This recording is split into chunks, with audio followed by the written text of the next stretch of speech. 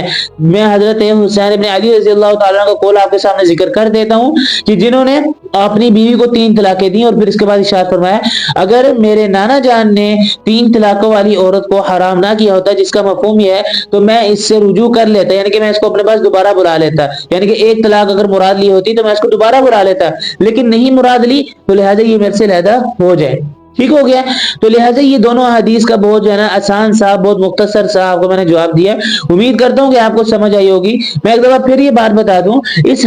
Topic پر بار بار گفتگو کرنے کا مطلب یہ ہے کہ یہ ٹاپک بہت بہت زیادہ حساس ہے، لہذا اس میں وہ ہے نا رعایت نہ برتی جائے، اس کو سیدھی طرح لوگوں کو ایکسپلین کیا جائے۔ تو امید کرتا ہوں آپ کو ویڈیو پسند آئی ہوگی، اور انشاءاللہ جو ہے نا آپ اس پر عمل کرنے کی بھی کوشش کریں گے، اور اگر کوئی آپ کے سامنے جو ہے نا اس پر کوئی سوال کرے گا تو آپ اس کو اچھے طریقے سے جواب دینے کی بھی کوشش کریں گے۔ جزاک اللہ۔ انشاءاللہ اگلی ویڈیو میں پھر ملیں گے، اور ایک بہت اچھی ویڈیو کے ساتھ دوبارہ حاضر ہوں گے، اور اگلی ویڈیو تک کے لیے اجازت دیجیے گا، اور دعاؤں میں یاد رکھیے گا۔ اللہ حافظ۔